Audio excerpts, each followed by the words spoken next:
Assalamualaikum warahmatullahi wabarakatuh. Samprazan semuanya Panarunga. Selamat malam. Kita bertemu lagi di streaming hari ini. Hari ini saya ditemani oleh ada Kang Noviar dari Atlantis Indonesia. Assalamualaikum warahmatullahi wabarakatuh. Salam kepada para Panarunga itu pendengar semuanya ya. Oke. Selamat malam semuanya. Selamat bertemu di on streaming pada hari ini. Ada juga Kang Wilman. Assalamualaikum, Samprazan. Selamat malam Panarunga di seluruh dunia. Dan semoga sinyalnya tetap oke dan bisa mendengar dengan baik. Iya. Ya. Pudia Sadiana Kawaza, alhamdulillah. Puji syukur pada Sang Maha Pencipta yang sudah memberi kita kesempatan hari ini. Kita bertemu lagi, kita bercerita lagi. Kita bertukar pikiran tentang peradaban-peradaban yang sebetulnya itu bukan primitif. Masa lalu itu sebetulnya amat sangat modern dan benar-benar memiliki teknologi yang sangat luar biasa canggih. Nah, kita sekarang akan membahas sesuai dengan broadcast yang kita umumkan kemarin, sesuai dengan apa yang kita umumkan ya. Itu tentang sekarang kita membahas tentang Lemuria dan Atlantis. Makanya ini ada Kang Noviar nih dari Atlantis Indonesia.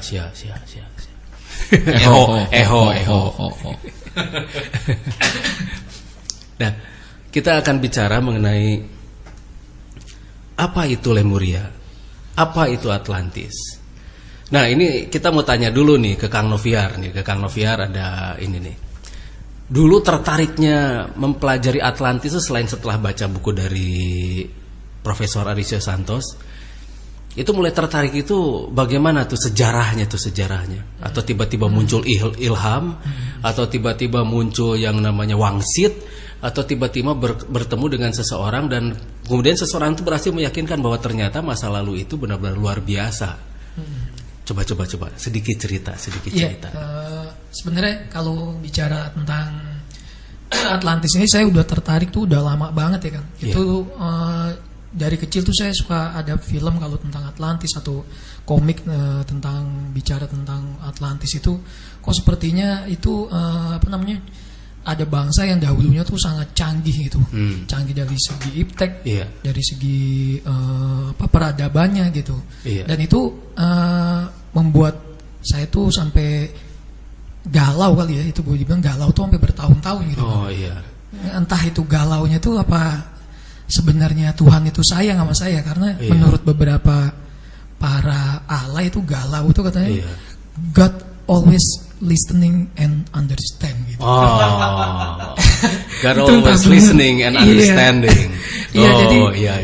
Nah pas kesini tuh saya sering ngumpulin ada beberapa cerpen atau novel yang bicara tentang Atlantis. Nah mulai ketertarikan itu memang pas buku Arisio Santos itu kan yang The Lost Continent Finally Found itu sangat saya kaget gitu. Kok ternyata adanya di Indonesia gitu kan? Karena sebelumnya itu saya juga mengira itu di Eropa, itu mengira itu di Barat gitu. Tapi memang ternyata pas kesini saya baca dulu memang pernah ada di sini, dan sebelumnya itu ada benua yang lebih bangsa yang lebih canggih lagi setelah itu. Dan memang di buku Arisio Santos itu dijelaskan itu bahwa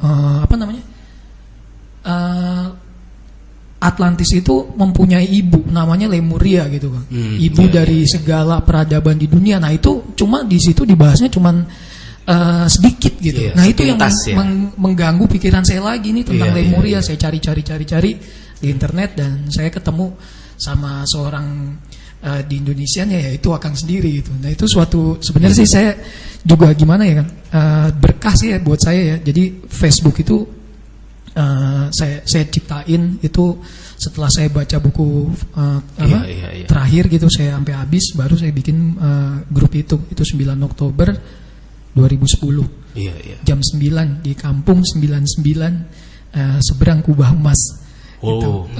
Iya kebetulan itu punya temen lah yang kampung 99 itu gitu. Nah di situ saya mulai ketemu dengan orang-orang yang bilang itu. Ya bagi saya emang Facebook itu kan jejaring sosial. Betul, ya. Ada jaringan, saya buat, habis itu ada jalinan gitu. Iya, iya. Setelah saya ajakan silaturahmi sama orang-orang itu, akhirnya terbuka beberapa jalan-jalan lain gitu. Jadi saya ketemu sama Kang Diki juga lewat anak buah dulu lah gitu kan. Dan itu saya cari-cari di internet tentang Kang Diki juga dibilang ya gitulah kan, tanda kutip. Justru itu yang membuat saya penasaran kan. Karena saya dulu malah tertarik sama orang-orang yang dianggap aneh. Ya, dianggap sinting. Dianggap kesini saya tahu Lemuria yang dulu ternyata adalah bangsa yang lebih mulia daripada itu. Dan memang nggak salah kalau dibilang sama si Aryo Santos itu adalah ibu dari Atlantis yang sebenarnya. Iya. Seperti itu. Nah, begini Pak Raja, begitulah cerita dari Kang Noviar Panarunga. Jadi begitu sejarahnya. Jadi ketemu dengan saya itu justru dari jejaring sosial dan ternyata dari dulu ya percaya itu sejak kecil dan akhirnya menjadi galau. God always listening and understanding. Ini, dan itu juga sorry kan. Setelah saya mempelajari juga di Al-Qur'an ya. Saya senang kan sama kajian ilmiah Al-Qur'an. Jadi beberapa ayat di Al-Qur'an itu menceritakan bahwa memang dahulunya itu canggih. Tidak pernah disebutkan bahwa di Al-Qur'an itu dahulu itu adalah manusia purba, manusia kera. Itu sangat yang menggelitik saya adalah surat 6. Surat 6 itu surat apa ya? Lupa itu. Surat 6 ayat 6 kan pokoknya itu. Itu yang bunyinya, perhatikanlah generasi-generasi sebelum kamu. Mereka aku berikan keteguhan yang kuat yang belum pernah aku berikan kepada orang-orang terdahulu sebelum kamu. Gitu. Itu banyak kan ayat-ayat yang seperti itu. Terus misalnya di surat 19 Maryam itu ayat 74 juga mengatakan bahwa orang-orang terdahulu sebelum kamu itu menciptakan perkakas-perkakas yang sangat indah, yang belum pernah kamu punyai. Betul, gitu. Tapi karena kelalaian mereka, kesombongan mereka, gitu, ego hawa nafsu lagi, mereka jadi hancur karena kesalahan mereka sendiri. Jadi kepintaran, kecanggihan mereka hanya untuk saling bersaing, berebut kekuasaan, seperti itulah kurang lebih. Gitu. Itu aja sih Kang yang membuat saya tertarik tentang peradaban ini gitu. Iya. Nah, gimana nih Kang Wilman, ada kemarin ada komentar-komentar yang lain tentang Atlantis. Itu cukup ya. Mic-nya segitu cukup. Cukup mic-nya segini. Kalau tentang Atlantis ini cukup menggelitik juga. Karena sudah lama ya cerita itu begitu merayat di Indonesia. Nah, di Kang Noviar sendiri ketika mengalami pencerahan bahwa ada ibu dari budaya sebelum Atlantis itu Lemuria. Nah, bagaimana perasaan Kang Noviar sendiri gitu melihat bahwa ternyata ini ada narasumbernya Kang Diki, kemudian juga ada beberapa data-data yang tertulis, ada fakta-faktanya gitu. Nah, bagaimana teman-teman di AI sendiri melihat hal seperti ini gitu? Iya, memang di grup ini awalnya kan kita buat karena ketertarikan pertama kali saya sama Atlantis ya, Aryo Santos. Tapi ternyata setelah didalami lagi tentang sejarah peradaban Atlantis ini, jadi jauh sebelum Atlantis itu ternyata ada bangsa yang lebih canggih juga, dan tapi mempunyai tingkat kecerdasan spiritual. Nah, ini yang membedakan dengan Atlantis itu sendiri ya. Nah, itu yang membuat saya lebih tertarik, dan ternyata itu Lemuria itu adalah memang nenek moyang leluhur kita lah gitu. Kita bisa sebut seperti itu. Itu yang membuat saya memang saya pakai rasa di sini ya. Jadi itu saya pakai rasa. Jadi saya setelah memakai dulu pakai nama Atlantis, Noviar Atlantis gitu. Saya pas ketemu Lemuria ini setelah pelajari itu kok saya berat gitu. Kok saya memakai Atlantis ini jadi berat banget gitu. Maksudnya saya seperti rasanya tuh beda lah gitu. Susah ya dipakai kata-katanya, pakai rasa. Akhirnya saya berubah pakai nama Lemurian itu agak melegakan saya gitu, agak lebih menambah saya. Justru sepertinya saya dipertemukan malah sama orang-orang yang di negeri ini yang lebih tahu sejarah tentang sebenarnya di peradaban ini gitu. Saya lebih mudah gitu masuk frekuensi saya lah, kita sebut seperti itu kan. Frekuensinya saya lebih cepat ketemunya gitu setelah saya pakai penyandang itu gitu. Ya seperti itu Akang ya intinya gitu. Mungkin Akang bisa lebih menjelaskan pakai bahasa yang lebih enakan lagi gimana gitu. Betul. Jadi memang terkadang ketika kita berbicara tentang lemurian, kita berbicara tentang masa lalu, tentang peradaban yang luar biasa ini, orang-orang itu lebih mudah menerima memang. Karena sebetulnya di alam bawah sadar manusia itu ada sesuatu, ada blueprint. Makanya kenapa ketika kita berbicara tentang lemurian, tentang peradaban-peradaban masa lalu yang sangat luar biasa, orang lebih bisa match begitu. Oh, iya ada apa nih? Kok saya tertarik ke ini gitu kan? Kok kenapa saya begitu mendengar ada berita tentang ini, itu jadi tertarik sekali dan tertarik juga untuk meneliti. Nah makanya kenapa kita membuat tim itu yang kemarin itu tim terpadu riset mandiri itu adalah sebagai untuk sarana kita membongkar itu semua. Dan alhamdulillah Pudia Sadiana Kawaza, puji syukur pada Sang Maha Pencipta bahwa ternyata semua yang ada di tim itu semua sepakat bahwa masa lalu itu bukan primitif, masa lalu itu sangat modern dan mereka meneliti bukan berdasarkan wangsit. Jadi dengan hasil penelitian itu ternyata terbukti. Tapi ada saja orang yang tidak mau kita ini jadi cerdas, kita berpikir, itu ada saja orang semacam itu. Ada, selalu ada hambatan itu. Nah yang menghambat itu ternyata di belakangnya ada siapa begitu. Ada di balik siapa? Iya, ada udang di balik anu gitu kan. Enggak bawan ya kan? Ya itu, jadi bala-bala gitu. Nah, jadi ada semacam kekuatan yang mencegah kita untuk bisa menjadi maju. Agar kita tetap menjadi seperti ini dan agar tetap kita itu gampang sekali dikendalikan.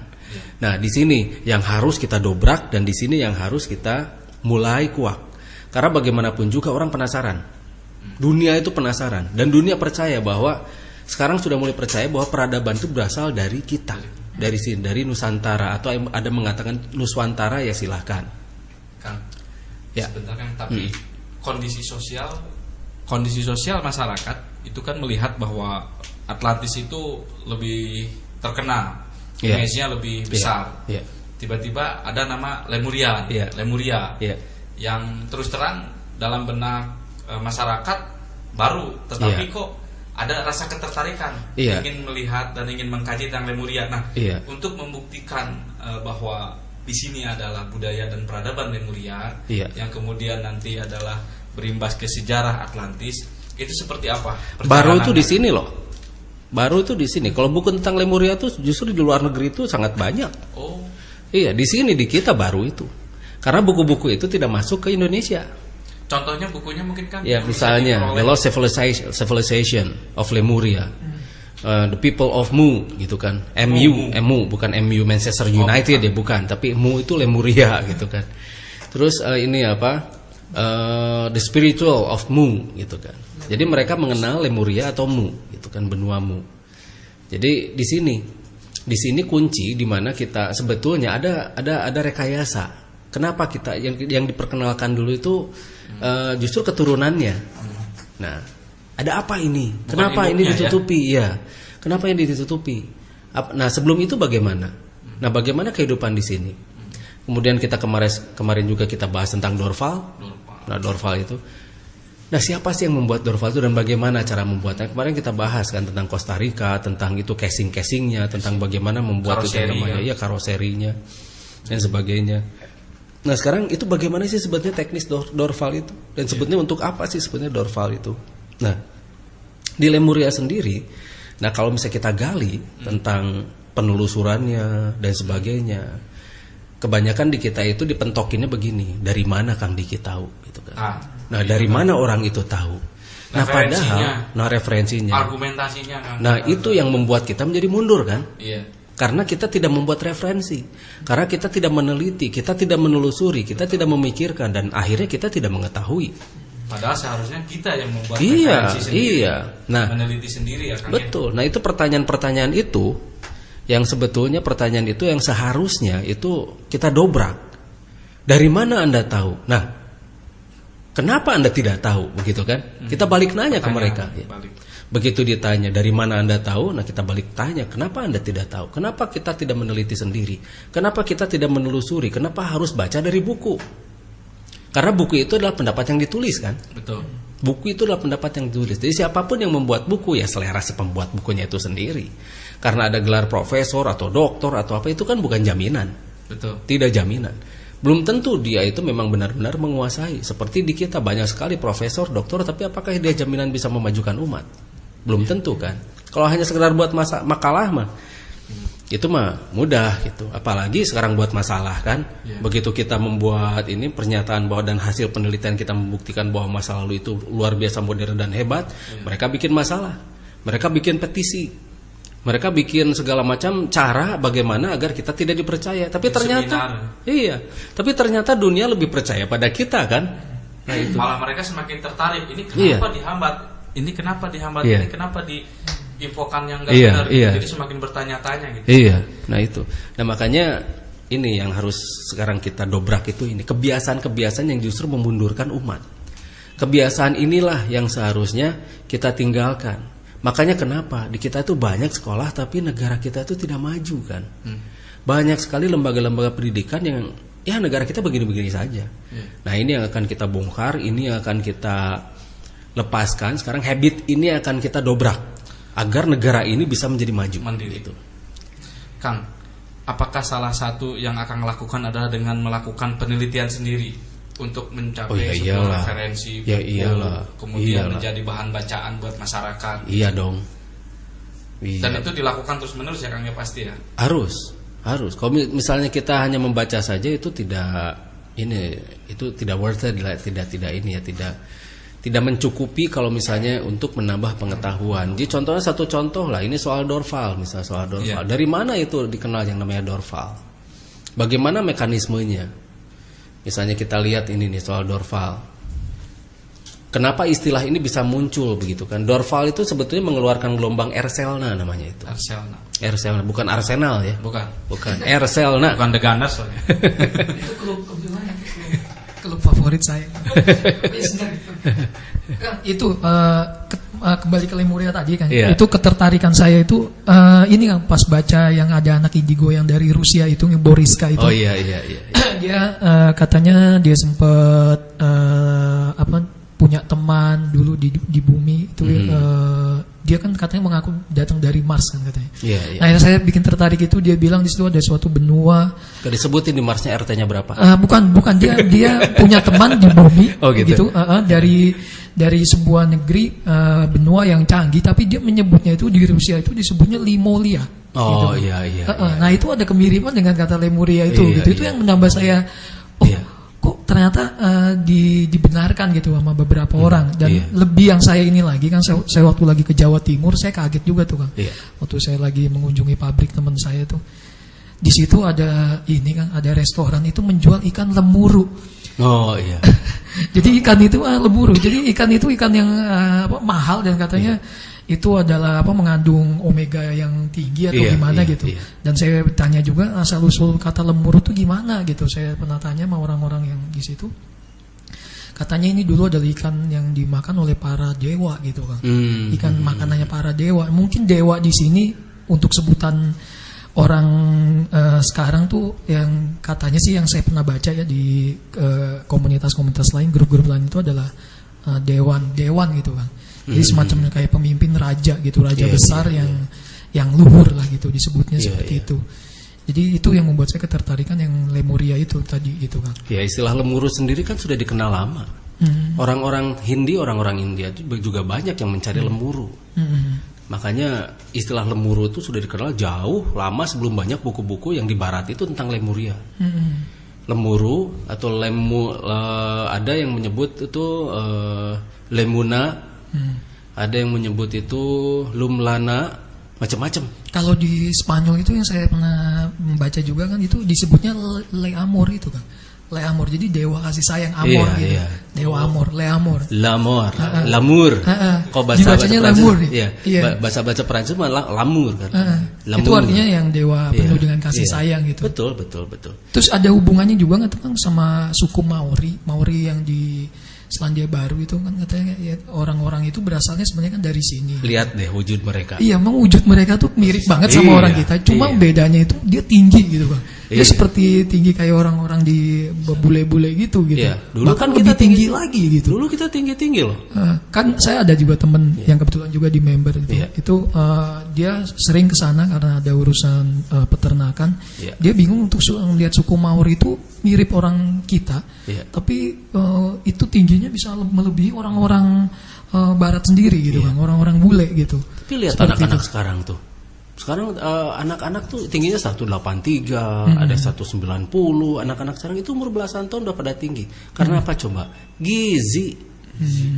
Nah, kemarin kita jadi pendek-pendek itu karena masalah gizi. Kasihan ya. Nah, itu dia. Jadi kita memang disengaja dibeginikan. Ada upaya-upaya membuat negara kita itu menjadi mundur. Nah, salah satunya adalah dengan memberikan informasi-informasi yang salah mengenai masa lalu. Jadi mengkerdilkan tidak hanya dalam cara berpikir. Betul. Dalam wujud juga fisik kita dikerdilkan. Iya. Lihat saja sekarang bagaimana kita dijali ilmu-ilmu pengetahuan yang justru tidak terpakai. Orang itu ditumpuk berbagai macam pengetahuan-pengetahuan yang nantinya tidak akan kepake. Makanya wajar anak-anak itu punya naluri, mereka pasti malas sekolah. Betul. Saya tuh begitu Kang dulu. Tapi setiap ujian saya kebetulan lulus. Ya, lulus dengan kasih sayang. Saya juga bingung kan, saya nggak pernah belajar, saya ujian juga nyontek. Kok dapat juga di kampus yang Depok itu yang. Soalnya apa coba? Nyonteknya nggak ketahuan itu masalahnya. Ya saya beruntungan aja kayak hidup saya nih kalau dilihat dari sekolah, punya kalau dari prestasi nggak ada sama sekali. Saya waktu itu jenuh kan, kalau selama di sekolah tuh kayak nggak bisa nangkep gitu pelajaran-pelajaran malah. Seperti itu, tapi begitu dapat ilmu-ilmu yang aneh, dianggap orang aneh, itu saya cepat nyerapnya. Nah, ini suara pelajar nih. Seperti itu. Gitu. Bahkan saya ketemu teman-teman saya lagi kalau reuni gini, saya cerita tentang dari segi spiritual, agama atau dari segi bernegara itu, bahkan mereka nyangka saya itu sampai kuliah sampai apa gitu. Saya bilang ini aja yang ngalir aja lah kayak gitu. Seperti itu. Ya, yang penting galau. God always listening and understanding.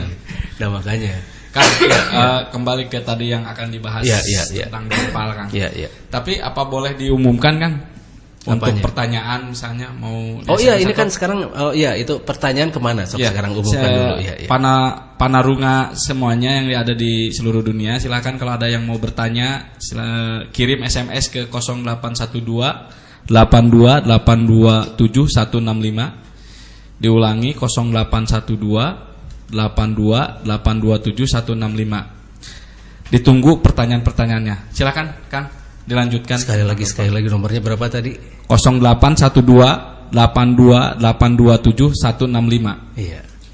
82827165. Iya, kayak merek air kita ya. 165. Sengaja memang. Silakan Kang mengenai dorpa dan gelombang Erselna tadi. Iya, nah tadi kan ketika kita mulai menelusuri, meneliti, menalari dan akhirnya untuk mengetahui. Nah, semua istilah-istilah ini sebetulnya sudah tertera dan ada. Dan kalau misalnya kita berbicara tentang dorval tentang jadi suatu produk buatan Lemuria, di mana dorval itu sebetulnya dia mengeluarkan gelombang Erselna namanya itu. Gelombang untuk mempengaruhi molekular tanah agar ikatan menjadi sangat kuat. Jadi yang namanya dorval itu adalah sebuah device atau sebuah teknologi untuk membuat molekular tanah itu menjadi sangat kuat sehingga getaran yang melewati radius gelombang Erselna tersebut menjadi mental kembali. Jadi ketika ada gempa begitu. Nah, si dorval ini mengeluarkan gelombang lagi, jadi gelombang lawan gelombang. Jadi Erselna juga memiliki skala yang berbeda dengan Richter. Beda dengan Richter. Nah, jadi gelombang tandingan untuk membentur gelombang yang datang. Ya kasarnya seperti inilah, seperti kalau misalnya ada kilang minyak yang terbakar, itu tidak bisa menggunakan alat-alat pemadam kebakaran biasa. Tapi harus dengan ledakan, dengan api lagi. Jadi fire with fire, api lawan api. Oh, dorpal itu begitu ya? Ya, seperti itu.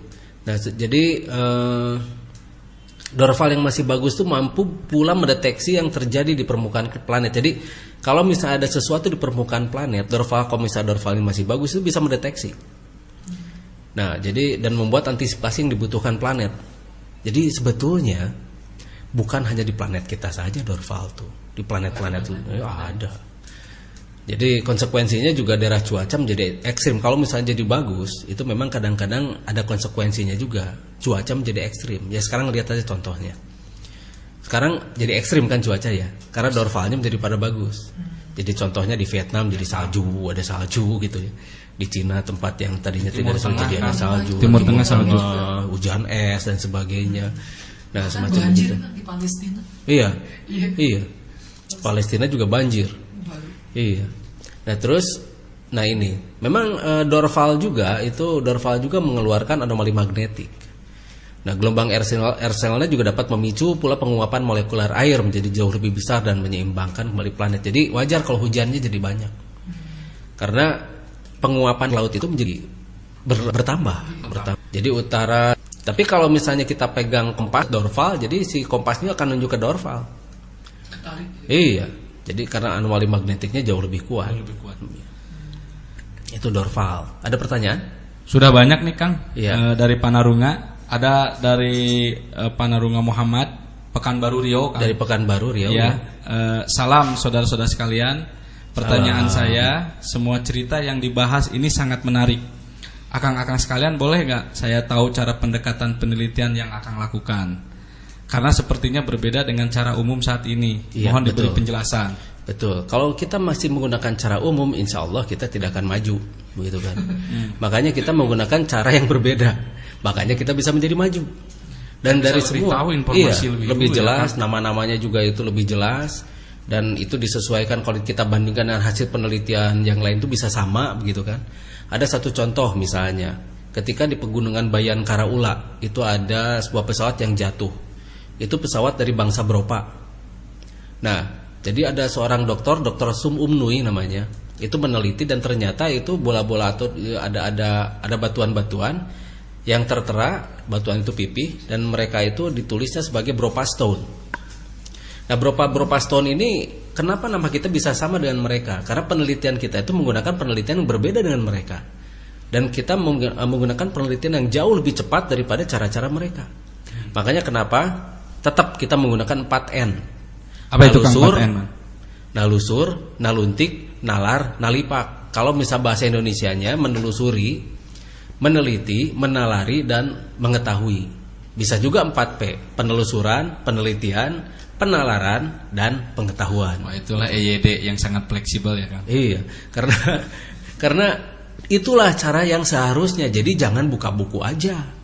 Karena bisa saja kita didoktrin oleh buku sehingga pengetahuan kita menjadi amat sangat terbatas sekali. Ini yang kita hindari. Jadi kita tidak hanya sekedar membuat makalah, tapi kita membuat sesuatu yang bisa berguna untuk masyarakat. Masyarakat kalau misalnya tidak bisa hanya diberi makalah saja, akhirnya menjadi masalah kan? Iya. Jadi apa yang terjadi kalau misalnya kita membuat sesuatu dari masa lalu dan bisa kita terapkan pada masa kini? Contohnya ada manuskrip Hidrintana tuh, di Lemurian tuh kan? Betul. Di Lemurian itu ada yang namanya manuskrip Hidrintana. Nah, manuskrip ini berkata tentang sebuah proyek bagaimana memisahkan molekular air. Air itu kan H2O, hidrogen 2 oksigen 1. Nah, bagaimana cara memecahkan molekularnya sehingga hidrogen itu menjadi sebuah bahan bakar begitu kan? Selain itu pula itu diajarkan juga tentang yang namanya Klustonit. Nah, itu juga ada lagi juga tentang kompresi dan sebagainya. Itu semuanya sebetulnya ada dan itu adalah jawaban untuk krisis sekarang. Tapi kenapa ini ditutupi? Agar kita itu selalu menjadi begini dan bisa dikontrol oleh segelintir orang. Nah, ini yang bahaya. Nah, makanya kita akan berusaha bagaimana caranya pengetahuan yang kita miliki ini bisa dimanfaatkan untuk umat. Ya. Jadi jangan hanya dikoleksi jadi bahan diskusi. Betul. Paling berupa makalah mah tidak akan bisa mengenyangkan petani, kasarnya begitu. Kan kadang masyarakat melihat di luar bahwa metode penelitian yang akan lakukan itu tidak biasa gitu. Tetapi ketika dilakukan itu ada buktinya dan nyata gitu. Karena mereka itu sudah termanipulasi dan sudah terobsesi dengan metode-metode ilmiah yang dulu dan akan lakukan ini baru. Ini bagaimana cara meyakinkan mereka lagi, Kang? Ya tinggal lihat faktanya saja, gampang kan? Sok dengan cara yang biasa kalian lakukan bisa gitu. Yeah. Dengan cara yang biasa Anda lakukan, terbukti kan? Yeah. Secara fakta, secara faktual itu tidak membuat negara ini makin maju. Dan terbukti mereka juga tidak maju kan? Berarti hasil karya yang dilihat. Iya, gelar tidak penting. Yang penting apa karya kita untuk umat, untuk semua Atlan. Nah, kaum Atlan inilah yang menurut bahasa Lemuria itu Atlan itu berarti memisahkan diri. Atlan. Iya, Atlan. Artinya ya. Iya, arti dari Atlan itu memisahkan diri. Tadinya mereka keturunan dari kaum Lemurian yang mempunyai akselerasi 10%. Arti Lemuria sendiri apa? Lemuria itu berarti kemakmuran. Jadi makmur. Makanya orang-orang Sunda mah kan bilangnya begini, orang balik ke lembur gitu kan. Artinya? Iya. Saya ingin akan kembali pulang kampung untuk menjadi makmur, lemur. Tapi karena suka ditambah konsonan lagi jadi lembur gitu. Padahal itu adalah Lemuria gitu. Makanya balik ke lembur. Nah itu. Ini Kang, ada panarunga lagi dari Kota Baru, Kalsel. Kota Baru Kalimantan Selatan ya. Kalimantan Selatan. Samprazan Kang Wandi. Ini beliau bertanya, bangsa Lemurian katanya penguasaan energinya itu tinggi. Ya. Tapi kenapa bisa kalah dalam peperangan gitu? Apakah itu sejarahnya benar atau enggak gitu? Nah, itu sejarah yang tidak benar. Itu sejarah tidak benar. Kalau energinya tinggi, teknologi tinggi, kenapa harus kalah begitu kan? Ya. Nah, itu aneh. Tapi itu ada semacam sejarah propaganda namanya itu. Jadi sejarah-sejarah propaganda yang seharusnya kita kaji ulang. Dan mereka itu sudah berpindah. Karena jambu itu kan yang namanya pesawat-pesawat sudah dikenal. Kita nanti akan mungkin besok atau lusa kita akan membahas mengenai pesawat ruang angkasa yang besarnya itu 5.437 kali planet bumi. Itu ada ya Kang ya? Ada. Dan itu sudah pernah tertangkap oleh satelit yang milik NASA. Ya sayang kalau karena di sini tidak ada streaming dan kita tidak bisa perlihatkan itu video. Iya. Ya. Nah, Jupiter biasa-biasa aja. Iya, ini 5.437 kali planet bumi. Besarnya itu. Iya. Nah, tinggal bagaimana ini kebanyakan orang tuh sudah skeptik duluan. Sudah tidak mungkin. Ini mah enggak mungkin. Ini mah biasa aja gitu kan. Ini mah ini nggak usah dipikirin lah. Nah, jadi ada apa? Kang, ada pertanyaan lagi nih yang menarik dari Malaysia. Dari Malaysia. Oh iya. Assalamualaikum, Panarunga dari Malaysia. Ada Panarunga. Siapa namanya? Tidak menyebutkan nama. Kak Ana. Oh, Kak Ana. Iya. Iya, bila kita tengok dorpal di Malaysia, ada enggak? Oh, bukan gitu atuh. Pertanyaannya bila masa ke Ana ke Bandung. Oh iya. Itu mah ngajak ke Bandung, Kang. Kita ke Pasar Baru. Itu ada enggak Kang di Malaysia? Di Malaysia ada. Kemarin kita waktu ke Malaysia ya ketemu dengan Kak Ana ini. Oh gitu. Iya, ketemu dengan Kak Ana ini.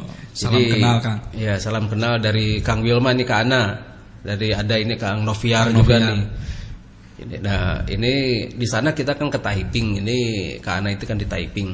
Ya. Ternyata ya waktu saya jalan-jalan ke sana itu ada dokumentasinya tuh. Ternyata waktu jalan ke sana ternyata di sana banyak bangunan gunung banyak berbentuk piramida itu bukit berbentuk piramida. Dan ternyata si batuannya juga itu batuan itu campurannya berbeda. Jadi seperti iya. Jadi aneh. Terus kita jalan lagi kan dari Taiping, terus kita jalan ke KL, ke Kuala Lumpur. Itu di sepanjang jalan itu luar biasa, sepanjang jalan kiri kanan itu seperti di Gunung Padang batuan-batuannya itu. Terus seperti di ini sebelum Keranca Buaya ada yang itu tuh, yang ada columnar join yang sangat rapih di sana tuh ya. Nah, terus saya datang ke Batu Caves. Nah, salah satu dari tim kita itu Pak Wisnu dari tim TTRM Pak Wisnu. Nah, beliau tuh pernah ke sana juga dan itu nyasar 4 hari di sana sama orang Malaysianya sendiri di daerah Batu Caves. Di Batu Caves tuh di belakangnya ada dorval juga, makanya di sana banyak dorval. Saya cerita tuh, di sini ada dorval, di situ ada dorval. Itu luar biasa di sana tuh. Ini belum tereksplorasi. Dan di Taiping sendiri ternyata di sana itu ada perak, ada emas, ada uranium juga di sana tuh lengkap. Makanya di sana ada beberapa upaya untuk mereka tuh menguasai tempat itu. Penguasaan, betul. Nah, ini berbahaya, makanya saya kemarin kasih tahu kan ke orang itu, tolong ini sayang kalau misalnya ini dikuasai oleh negara lain nantinya gitu. Harus dijaga ya kan? Iya, tolong waspada. Jangan sampai ini bisa terambil alih oleh negara lain. Dan memang mereka tujuannya gitu ya, mengambil alihan dan penguasaan. Iya. Nah, kita kembali lagi ke Lemuria nih. Ke Lemuria, kita kembali ke Atlantis. Nah, sebetulnya bangsa Lemuria itu sendiri itu sebuah bangsa yang memiliki akselerasi sel tubuh itu 40%. Bangsa Lemuria itu. Bangsa Lemuria itu 40%. Makanya cerita Lemuria ini menyebar dalam bentuk seorang superhero yang bernama Man of Steel, yang bernama Superman, ya. Yang bernama Kal-El atau Clark Kent. Nah, satu kemampuan dari seorang Lemuria itu seperti itu. Minimal itu kan? Iya. Yaitu diceritakan tentang Krypton kan di sana. Krypton. Itu sebetulnya di planet Lemuria itu seperti itu. Nah, kok ada anjing nih? Wak. Oh, harus ditutup. Gak apa-apa, biarin aja. Itu protes mungkin. Nah, jadi ketika kita melihat cerita tentang Lemuria, itu seorang Lemurian itu karena kemampuannya 40% itu minimal kemampuannya seperti Man of Steel itu. Terbang itu tidak sulit karena terbang itu caranya itu adalah memutarkan energi tubuh berlawanan dengan arah jarum jam. Seperti yang kemarin dijelaskan ya, levitasi itu kan. Iya, levitate itu seperti itu. Dan kemudian tenaga besar seperti itu, tenaga yang sangat dahsyat, bagaimana hembusan, bagaimana X-ray vision, bagaimana itu tenaga bisa sebesar itu sebetulnya itu wajar untuk orang-orang Lemurian, itu biasa-biasa aja.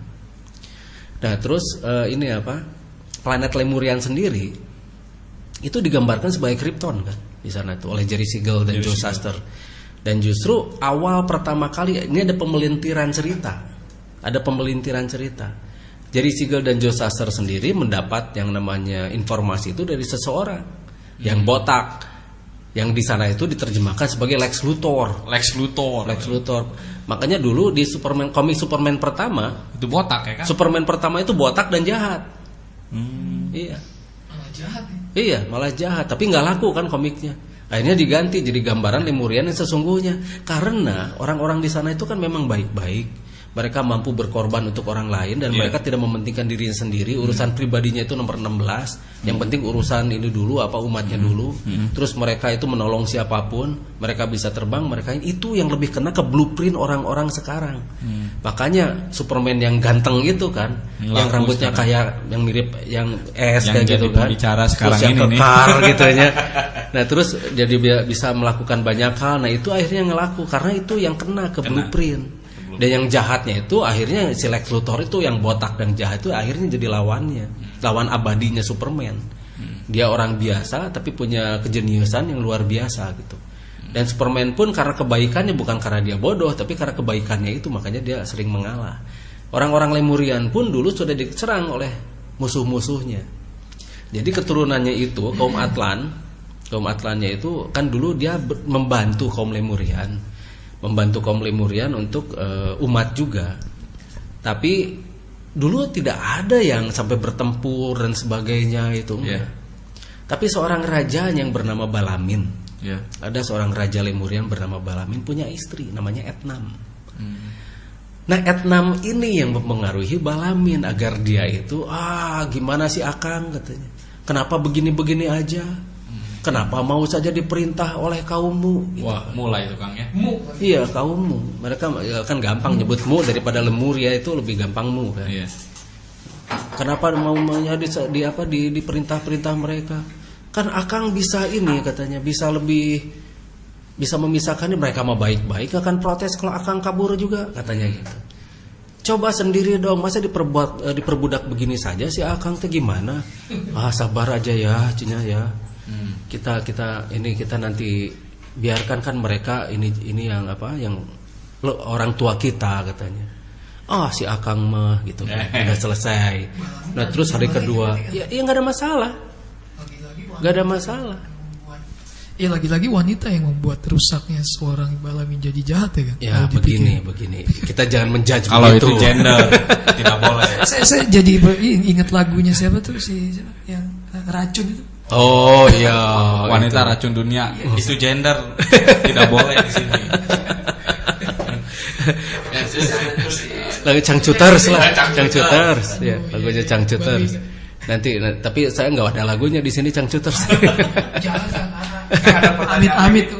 Ada pertanyaan lagi boleh kan? Tar ini masih cerita nih, masih cerita tentang itu. Mas, kita masih cerita tentang apa Lemurian Atlantis nih. Karena topik kita memang itu sekarang. Iya, sebenarnya sih gini kan. Banyak orang waktu saya lagi bikin grup juga yang pertama kali itu orang boro-boro tahu tentang Lemuria gitu kan. Atlantis aja nggak ada yang tahu gitu. Atlantis itu masih, saya 6 bulan pertama itu saya bertempur sama cuma orang penanya apa sih Atlantis, terus apa diceritain bahwa itu bangsa yang begini masih nggak ada yang percaya. Dan itu memang saya lihat juga gini kan, kelemahan dari bangsa kita nih nggak gemar membaca. Jadi masalah cuma Atlantis kayak gitu aja nggak ada yang tahu. Padahal saya tuh tahu itu tuh dari zaman bocah kasarnya kan. Saya udah tahu itu bangsa yang dulu sampai bisa pindah ke masa lalu, sampai teleportasi lah kalau istilah sekarang itu pindah tempat hanya dalam waktu hitungan detik kayak gitu. Saya udah tahu itu udah lama dan ternyata bukan agak lagi, memang sangat sulit sekali untuk memberikan pencerahan yang sangat mendasar itu dulu gitu Kang. Jadi buru-buru kita mau ngomongin masalah yang misalnya kayak tadi nih Kang, sebenarnya agak berat kalau untuk umum ya. Kayak misalnya kita mau ceritakan tentang Dorpal, tentang levitasi atau segala macam kan. Karena dasar dari tentang Lemuria dan Atlantis ini aja masih banyak yang apa iya sih ada gitu, apa iya sih itu benar. Bahkan beberapa bilang itu cuma legenda aja gitu, antara ada dan tiada lah, sampai seperti itu. Makanya saya sampai dulu tuh ya pelan-pelan, untungnya saya juga menyampaikannya ini kan Kang, pakai Al-Quran saya Kang. Kebetulan saya sangat suka dengan Al-Quran ini dari sisi ilmiahnya. Saya beberapa mengumpulkan ayat-ayat yang seperti itu, dan saya cari referensinya juga kepada ahli-ahli yang bisa menjelaskannya secara ilmiah juga gitu Kang. Dan di situ saya alhamdulillah peminatnya, jadi penggemar di grup ini makin banyak tuh, kita bisa menjelaskannya seperti itu gitu Kang. Jadi memang itu yang sangat prinsipal banget ya Kang. Jadi saya kalau bisa memang kita perbanyak untuk menjelaskan ke umum, masyarakat umum itu Kang. Itu kalau kepada para member HI mungkin yang sudah paham itu, kalau bisa juga saya menyarankan untuk bisa menjelaskannya itu secara alamiah juga gitu, secara ilmiah. Karena dulu waktu lagi saya bikin grup itu, beberapa HI itu di HI itu gini Kang, jadi merasa lebih tahu, lebih ini. Jadi menjelaskannya itu langsung pakai bahasa, nggak pakai bahasa kaum gitu Kang. Langsung pakai bahasa langit. Gitu. Makanya jadi langsung itu terjadi pertempuran hebat lah, gitu. Tapi anak-anak yang di umum itu, yang di itu kebanyakan umum nggak bingung, malah justru sebenarnya ini siapa gitu, mereka itu siapa gitu, sampai nanya-nanya gitu. Nah waktu itu saya juga masih minim, jadi saya ikutin aja lah mengikuti aja dulu atmosfernya seperti apa, pelan-pelan sambil baca-baca referensi gitu kan. Seperti itu. Makanya gini.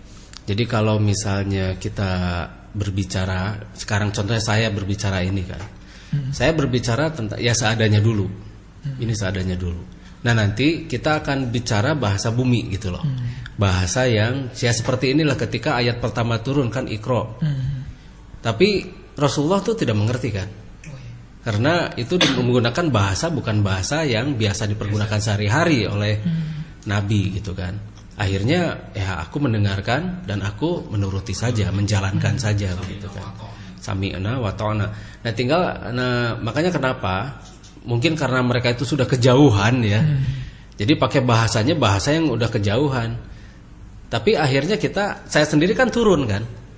Turun. Iya, jadi tidak pakai bahasa yang kejauhan. Kita ngobrol dulu saja, terus kita dalam bikin novel gitu kan, novel dan sebagainya.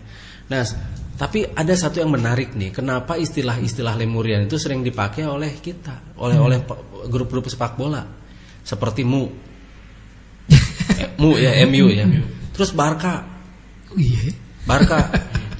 terus Arsenal, yang di sini Arsenal.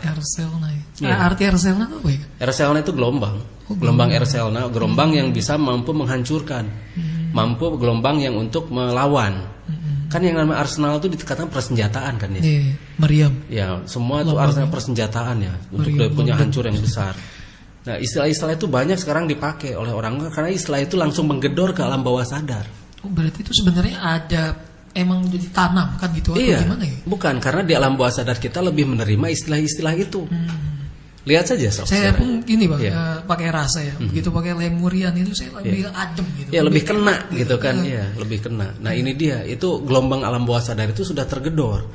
Tapi ada kelompok-kelompok yang tidak suka ketika kita semakin besar. Ketika orang-orang yang kesadaran itu mulai muncul itu semakin besar, semakin kuat dan mereka semakin solid. Nah, ini yang mereka takut. Akhirnya mereka menjelek-jelekan orang-orang ini yang sadar-sadar ini begitu kan, dijelek-jelekan gitu kan. Mengatasnamakan agama begitu kan. Bisa saja bukan selain dari agama-agama ini juga ada beberapa agama juga yang tidak setuju kalau misalnya ini dikupas begitu kan, bukan hanya satu agama saja. Ada juga di beberapa yang lain yang mereka merasa terancam, keberadaannya terganggu. Nah, itu. Ya, jadi sama seperti ketika Etnam membisiki Balamin ini. Istrinya Balamin. Iya.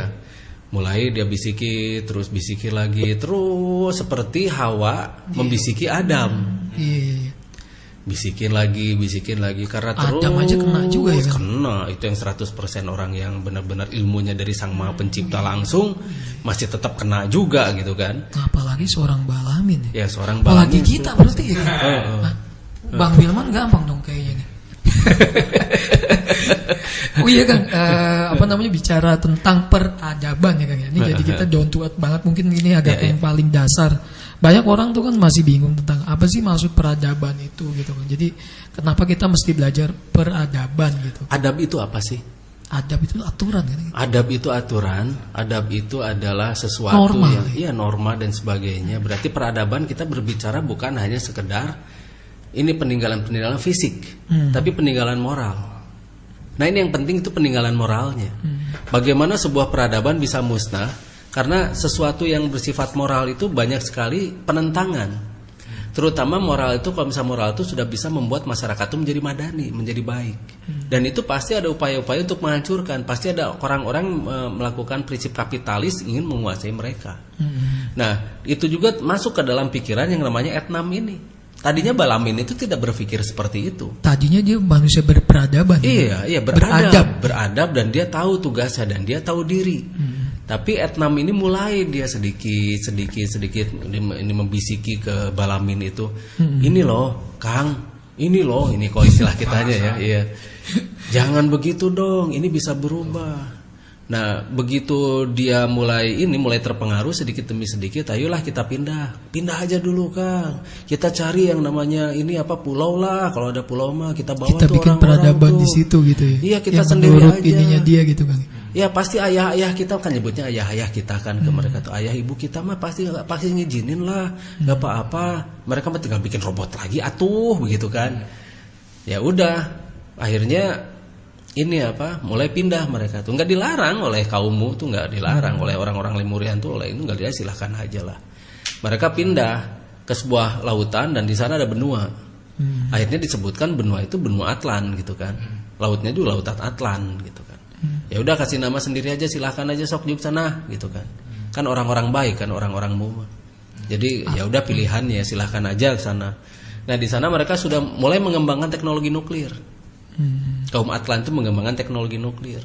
Nah di sana Etnam bilang lagi ke Balamin tuh, Etnam juga punya itu, ibu-ibu rumpi juga mereka ada punya. Ya mereka punya ibu-ibu rumpi, ya Dharma Wanito. Dharma Wanito itu sebenarnya kumpul-kumpulan ibu-ibu gosip ya. Kalau di udah jangan sampai aja. Kalau Kang Noviar belum pengalaman, belum teruji.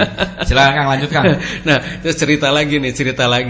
Nah, terus habis dari situ ngobrol mereka, ngerumpi. Dan akhirnya kan mereka mulai kepikiran kalau misalnya ada mereka, kita mana bisa menguasai dunia nih gitu kan. Nah, mulai dari sana mereka mengembangkan teknologi dan mereka mulai mengembangkan wilayah. Nah, mulai bangsa Rama masuk ke sana karena dipanggil sebagai angkatan perangnya kaum Atlan ini. Akhirnya terjadilah itu yang namanya terjadi percobaan. Di mana percobaan itu sebetulnya yang memulai itu adalah Etnam itu, bukan Balaminnya. Tapi ketika percobaan itu gagal, percobaan menyerang ke kaummu itu gagal karena dirimu itu ada yang namanya Hirofa namanya. Hirofa itu sebuah alat pertahanan. Yang sekarang pertahanan itu berupa gelombang suara. Harfa. Nah sekarang tuh jadi harfa. Bentuknya tuh seperti harpa. Ya. Seperti harpa. Ya, dia mengeluarkan gelombang. Itu musik harpa itu? Iya, itu dari hirofa. Hirofa itu jadi semacam dawai-dawai yang terbuat dari dari benang-benang kraiman, itu logam yang sangat keras itu. Nah itu kalau misalnya mendenting dia ting, itu dia mengeluarkan gelombang suara yang sangat tajam dan tinggi, dan itu bisa membentuk shield. Nah makanya ini begitu serangan nuklir mereka ngebalik ke mereka, akhirnya Etna meninggal, mati. Nah di sana Balamin langsung ingin menuntut balas sampai sekarang. Padahal perbuatan dia sendiri ya. Iya. Jadi salah sendiri itu mah kan gitu kan, ngelempar mantul gitu, gitu kena sendiri. Salah sorangan kalau kata orang Sunda. Nah, begitu sebetulnya cerita pintasnya itu semacam begitu. Nah, terus ada pertanyaan ini?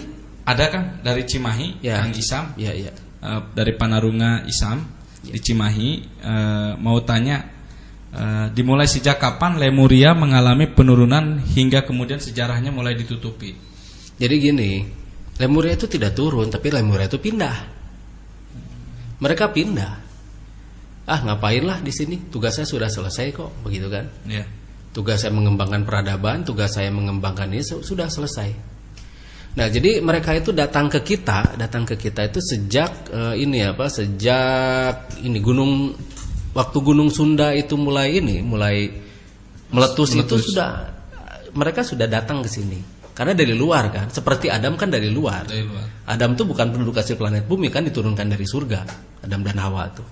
Nah mereka juga bukan dari sini aslinya tuh, datang ke sini mengembangkan, mengklon, kemudian mengembangkan teknologi dan sebagainya, mengembangkan yang namanya ras bangsa-bangsa. Nah jadi ada pemimpinnya itu yang namanya Ramidar tuh datang ketika langsung melihat itu kejadian Gunung Sunda itu meledak. Itu 246.357 tahun sebelum Masehi. Itu kan Gunung Sunda itu tingginya tuh 12.000 meter, 12.525 meter tuh. Tingginya itu kan? Iya, tinggi Gunung Sunda itu. Gunung Sunda ya, ZHUNNDA. Sanes Sunda ya. Bukan Sunda. Sanes Sunda. Tinggi Gunung Sunda itu adalah sebuah bahasa, sebuah gelombang, sebuah ide. Sunda itu ide untuk menyampaikan sesuatu. Tingginya itu 12.525 meter. Ada beberapa ledakan. Nah itu sebelumnya juga itu ada cadangan-cadangan logam-logam di dalamnya itu, karena ada sebuah bangsa yang ada di dalam tanah. Yang bangsa itu membuat yang namanya logam yang namanya kraiman itu. Namanya bangsa Krairon. Dan mereka sudah pada pergi, dan kemudian Ramidar datang ke sini mulai membuat itu peradaban. Bahkan waktu itu pernah kan ketemu sama Frank Joseph Hoff kan ya, yang penerusnya Santos, yang mengatakan bahwa di sini peradaban itu dimulai. Nah, terakhir ketemu kemarin saya di hotel mana di sini di Haris Tebet ngobrol. Dia tuh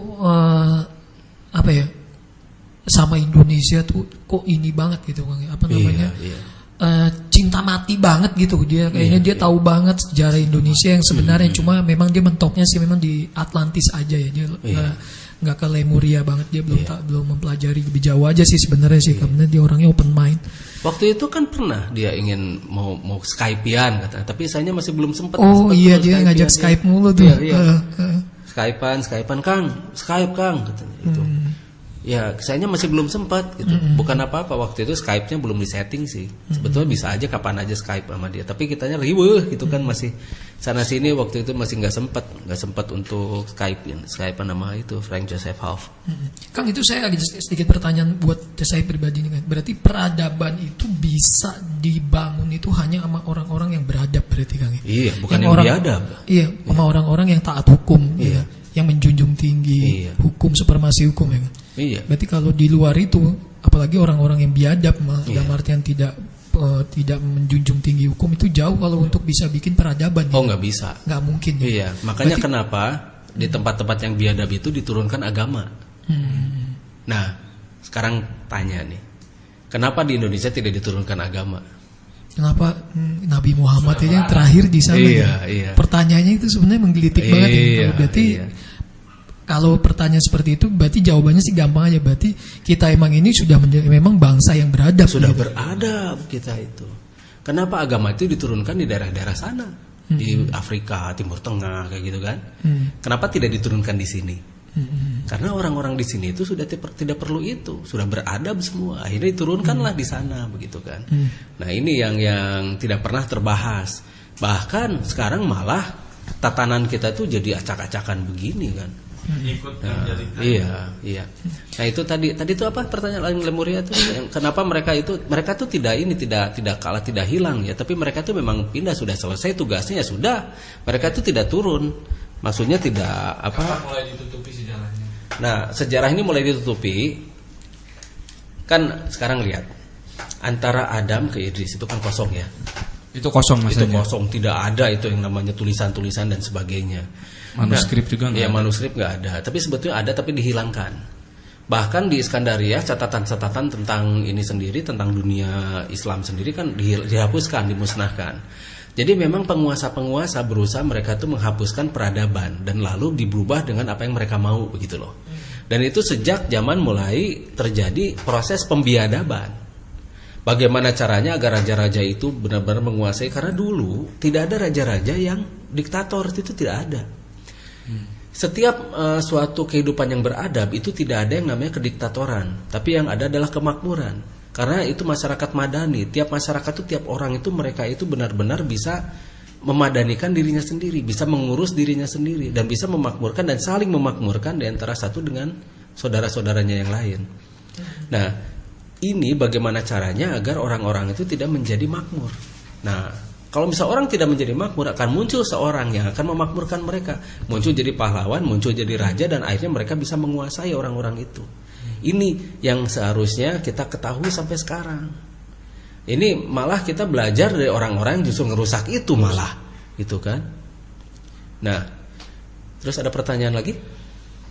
Ini bukan pertanyaan, kan ada juga masukan ini katanya di surat Al-Fajr itu ada ayat Iromazatil Imad. Apakah benar bahwa Iromazatil Imad itu adalah bangsa Iroma yang memiliki bangunan-bangunan tinggi?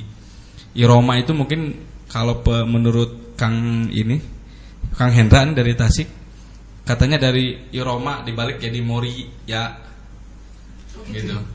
Iromazatil Imad. Jadi begini, kalau misalnya kita membaca Al-Quran, itu kita tidak bisa hanya sekedar terjemahan. Karena kalau kita baca dari semuanya ya, coba deh baca Nobel Quran tuh di ini apa itu, tiap ada Dr. Ghali, ada Yusuf Ali, ada Sahih Internasional itu bahasanya berbeda. Ya memang sebetulnya ada tersirat ke sana ya. Betul, siratan-siratan tuh banyak.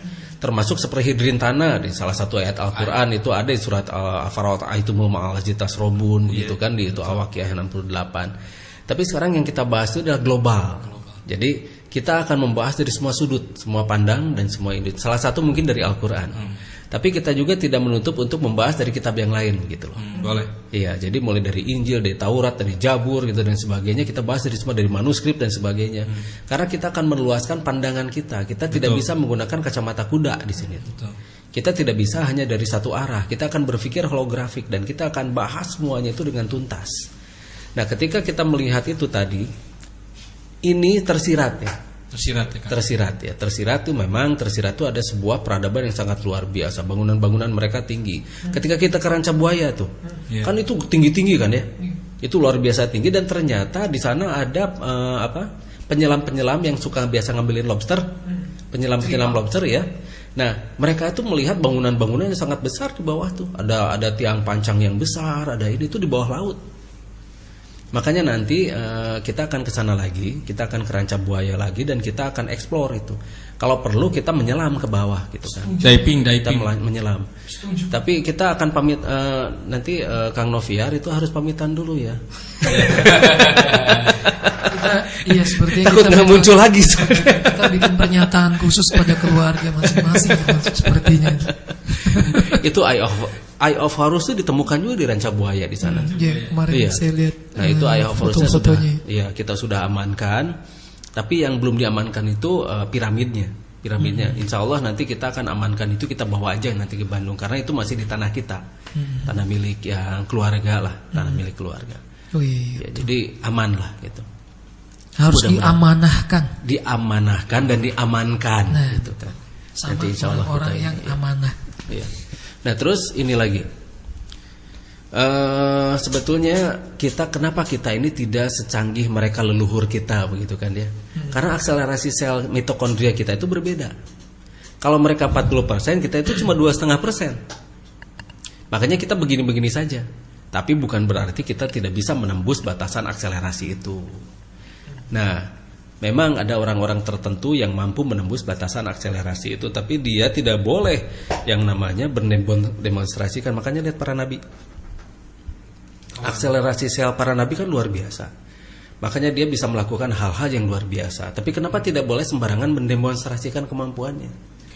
Karena apabila mereka sering mendemonstrasikan, itu dia didewakan. Makanya dia membumi ya kan? Iya, dia harus membumi, dia harus masuk kepada mereka. Kecuali sekali-kali lah begitu kan. Sekali-kali itu pun kalau kepepet sekali. Jadi tidak boleh dia itu mendemonstrasikan, menunjukkan kekuatannya.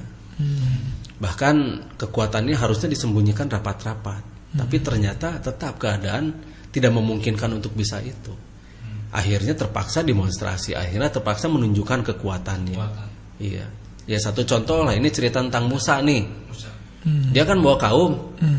Terus Firaun ngejar. Bagaimana teknisnya dia bawa kaum tapi tidak terkejar oleh yang namanya pasukan-pasukan itu. Iya. Gimana teknisnya? Jalan kaki ya. Dia katanya pakai katanya jalan pasukan kaki kuda. kan. Iya. Ngejarnya. Iya, katanya jalan kaki, tapi teknis jalan seperti apa sih Mbak sehingga sampai tidak bisa terkejar? Levitasi di situ kali banyak. Nah, itu masuk aja lah, itu mah terserah. Tapi yang jelas ada sebuah nanti kita jelaskan tuh detail itu nanti. Kita akan jelas satu persatu. Jangan terlalu banyak, ntar pusing mereka tuh. Sekarang istilah-istilah kita saja sudah bikin pusing gitu kan ya. Karena istilah kita itu istilah baru buat mereka begitu kan. Apakah seperti Dorpar, Erselna, Zunda, lalu kemudian Krairon itu nama-nama lain dari istilah bahasa Lemuria kan? Ini adalah sebutan yang sebenarnya. Jadi memang namanya itu gitu loh. Jadi orang-orang Lemurian sendiri menyeimbangkan dan menyesuaikan dengan bangsanya itu sendiri, dengan bahasa bangsanya itu sendiri, dengan sebutan-sebutan yang ada di bangsanya itu sendiri. Ini ada Panarunga dari Kota Baru kan? Ya, Kota Baru. Dia bertanya, bisa nggak mencontohkan bahasa Lemuria kan? Ya misalnya tadi kan saya sebutkan Panarunga itu bahasa Lemuria. Panarunga itu bahasa Lemuria, itu adalah untuk berarti para pendengar yang baik dan selalu diberkahi oleh Sang Maha Pencipta. Amin. Jadi artinya begitu, Panarunga itu adalah para pendengar yang baik yang selalu diberkahi oleh Sang Maha Pencipta. Iya, singkat dan padat begitu. Singkat padat. Berarti nama radio ini Radio Panarunga aja ya kan? Oh jangan. Jangan. Soalnya jangan itu adalah sayur. Nah terus ada lagi seperti Pudia Sadiana Kawaza. Tadi saya sebutkan kan. Itu segala puji bagi Sang Maha Pencipta. Pudia Sadiana Kawaza.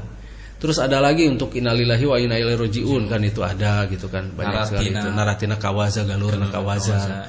Terus banyaklah istilah-istilah semacam itu. Apalagi itu manuskrip Hidrintana kan. Wah itu banyak sekali.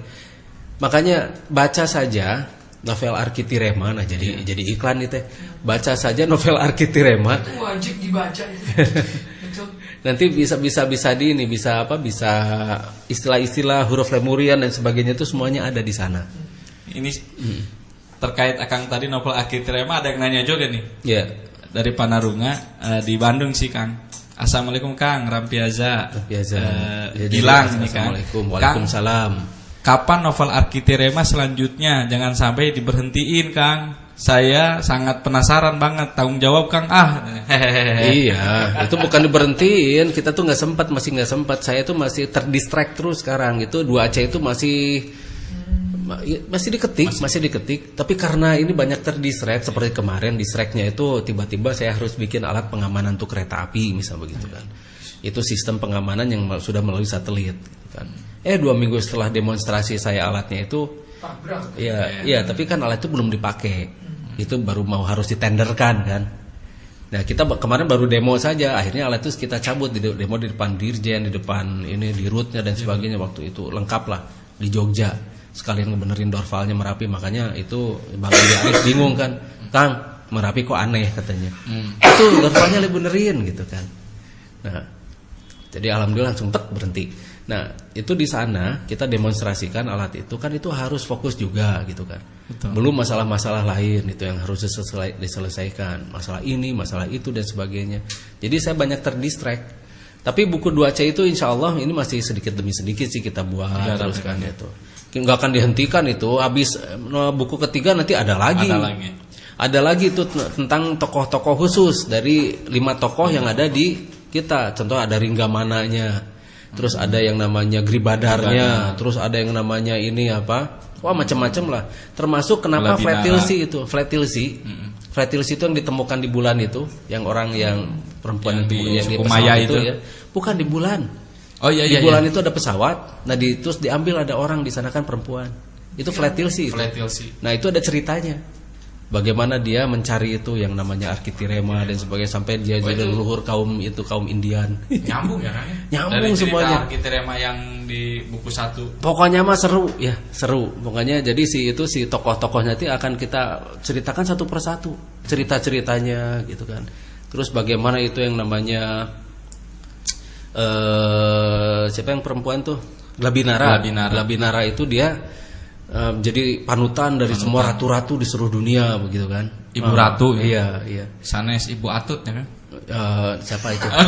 Siapa itu? Ratu kan. Ya siapa itu? Siapa itu kasihan tuh jadi tersangka ya. Nah itu salah sorangan itu. Itu salah satu orang yang biadab belum menurut saya. Jadi membuat jangan ribut kita ngebahas itu sekarang mah. Ini lagi stay tune. Saya terlalu membumi.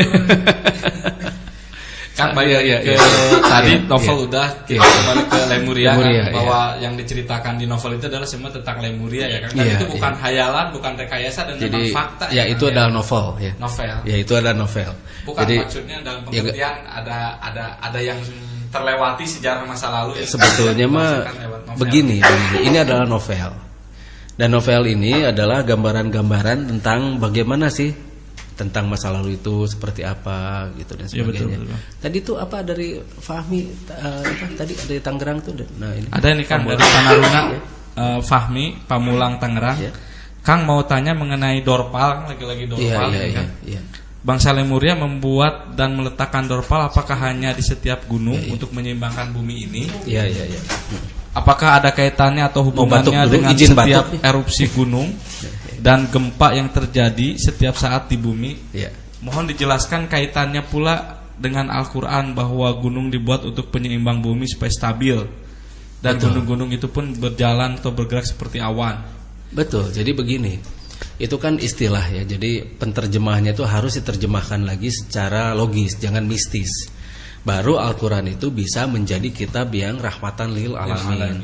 Kalau misal sekarang kita hanya menerjemahkannya sekedar dari bahasa saja tanpa kita memikirkan, bahkan Sang Maha Pencipta sendiri, Allah Subhanahu wa taala sendiri, dia memurkai orang-orang yang tidak mempergunakan akalnya. Itu di surat Yunus ayat 100 kan jelas itu. Nah, tinggal bagaimana kita berpikirnya dan menggunakan akal kita. Kenapa? Gatal tenggorokan. Ya udah matiin dulu AC-nya. AC-nya matiin dulu, gampang itu mah. Kita mah sudah biasa beradaptasi dengan. Nah, itu sebetulnya kenapa disimpannya juga di gunung? Karena memang bisa jadi pancang-pancang dan tiang-tiang dan itu pasak untuk menyeimbangkan gitu. Karena di dalam itu ada dorval itu tadi kan yang tadi kita jelaskan teknisnya tentang Erselna. Dorval mengeluarkan gelombang Erselna untuk mempengaruhi molekular tanah agar ikatan molekularnya itu menjadi sangat kuat dan sebagainya. Betul. Kemudian apabila ada gelombang yang lebih besar berupa gempa itu dia mengeluarkan lagi gelombang yang lebih kuat, yang menyeimbangi lah. Seperti untuk mematikan suara itu dengan suara. Betul. Seperti untuk mematikan api dengan api bisa semacam begitu. Cuma masalahnya bagaimana ukurannya. Nah, ini ukurannya itu harus pas. Yeah. Nah, jadi itu sebetulnya memang disebutkan di sana, memang disebutkan juga. Terus memang disebutkan juga bagaimana cara bagaimana kita menyeimbangkan itu. Ya. Nah, sebagai pasok itu kan ya. Iya, pasak, bukan pasak ya. Pasak. Iya. Ada lagi kan ini dari Panarunga kan, cuma ini keluar dari OOT ini, out of topic, cuma masih ada sedikit tentang Dorpal. Berapa biaya untuk membangun reaktor Clustonic dalam skala ini dari Balikpapan ya? Balikpapan kan, dari Kang Ical. Ya. Dari Balikpapan, Kalimantan Timur. Nah, saya belum ngitung nih, karena memang belum kepikiran untuk membuat reaktor itu, baru kepikiran untuk ini untuk satu persatu kan saya buat ya. Tapi memang rencananya saya akan bikin itu Clustonic karena bahannya banyak di sini. Orang-orang mungkin belum bisa bikin aja. Tapi insya Allah lah, mudah-mudahan dalam waktu dekat kita akan buat 1-2 percontohannya untuk bisa membuat reaktor itu dulu lah, reaktornya dulu saja. Jadi nanti si Clustonic itu kita cemplungkan ke dalam air, lalu air itu jadi panas, bergolak. Nah setelah airnya mendidih nanti ada penguapan itu bisa kita menggerakkan turbin. Ya. Nah jadi itu nggak usah, cemplungin aja ke situ. Jadi airnya panas. Langsung otomatis langsung mendidih airnya. Mendidih, nah terus dari sana itu langsung menguap, uapnya itu bisa menggerakkan turbin. Kalau mau bikin kereta uap lebih gampang. Iya. Jadi kereta api tutut siap hendak turut itu kan itu masih uap gitu. Kang, balik ke laptop tentang Lemuria kan. Iya. Itu bagaimana mengenai struktur sosial masyarakat waktu itu? Itu benar-benar madani loh. Di sana sudah tidak ada yang namanya raja, pemimpin dan sebagainya, karena tiap orang itu sudah bisa memimpin dirinya sendiri. Ada nggak istilah koordinator? Koordinator mah ada yang ditunjuk presiden lah. Enggak, bukan presiden tapi koordinator saja. Karena di sana semua sama. Jadi semua memiliki kehormatan yang sama, semua saling menghargai, semuanya itu tidak ada yang namanya strata. Tapi yang ada biasa kesepakatan semua ditunjuk adalah orang yang sudah biasa sibuk, biasa riweuh gitu, dan mereka siap untuk menjadi koordinator saja. Jadi seperti RT RW-nya lah gitulah. Nah, tapi dia bukan pemimpin. Oh, itu bukan istilah bukan, tidak ada di sana atau pemimpin. Ada istilah tersendiri. Tidak ada rajanya, tidak ada. Tapi mereka itu adalah ini saja orang yang dituakannya sajalah gitu kan di sana itu. Jadi karena semuanya udah mengerti bagaimana untuk bersikap, bagaimana berbuat, bagaimana berpikir, bagaimana memakmurkan, bagaimana mengurus anak dan istri dan sebagainya. Itu apa karena kemampuan dia itu di atas rata-rata gitu, maksudnya dia manusia di atas 10% itu kan, jadi kok nggak harus ada pemimpin gitu. Sebetulnya itu kita tuh bisa loh untuk manusia seperti kita. Mungkin 2,5% itu mungkin kita melakukan hal seperti itu. Tapi berhubung ada orang-orang yang ingin menguasai, nah inilah orang ingin menguasai, inilah yang punya kemampuan lebih itu ingin menguasai mereka yang di bawahnya. Iya, nah semacam begitu. Ini bisa dan bisa. Jadi tapi karena sekarang ini karena di kita itu memang dibentuknya seperti ini. Jadi kitalah yang akan merubah itu. Mulai dari kita dulu lah. Minimal teknologi Lemurian itu kita buat. Minimal teknologi Lemurian itu satu persatu kita perkenalkan begitu loh. Nah ini nih untuk mengatasi orang-orang yang autis misalnya begitu. Kita buat nih yang namanya brain activator, itu teknologi Lemurian. Terus melihat ada project kita di Lemurian, ada yang namanya project Granuma. Project Granuma itu adalah semacam project untuk memakmurkan rakyat dengan sistem pertanian. Nah jadi kita ajarkan pada rakyat itu, pada umat itu bagaimana bertani, bagaimana merekayasa genetik mikroba agar bisa menjadi pupuk, menghasilkan hara tanah dan sebagainya. Terus ada lagi proyek Hidrintana tentang bahan bakar itu dari air, bukan hanya air saja. Bahkan zat-zat yang ada di udara pun bisa dipergunakan menjadi energi. Kemudian bagaimana yang namanya gelombang, sinyal dan sebagainya itu semuanya itu bisa. Bagaimana itu mengaktifkan otak agar bisa menghubungi otak-otak yang lain, bukan otak-otak makanan ya, otak-otak itu. Nah, terus ada lagi proyek yang lain seperti proyek-proyek seperti ini untuk misalnya ketika orang itu ada yang rusak, namanya itu regenerator kayak gitu kan kita sudah buat satu persatu. Baru 21 sih ya sudah terpakai dan sudah diaplikasikan di masyarakat, tapi baru 21. Dan itu semuanya sebenarnya teknologi Lemurian, dan semuanya juga ada di dalam Al-Quran, ada di dalam kitab-kitab ini, kitab-kitab sebetulnya kitab suci yang lain itu ada. Tapi karena kita itu sudah mempelajari Al-Quran duluan, ternyata ini nyambung. Oh ternyata di Al-Quran itu ayat ini gitu. Ternyata di sini ada di Lemurian yang ini rintananya. Ini ada yang ini semuanya nyambung. Tapi ada orang-orang yang kontra dengan kita. Ini Kang Di kita gimana sih? Katanya dari Al-Quran, katanya dari Lemurian, katanya dari, nah itu sengaja dikontrakan.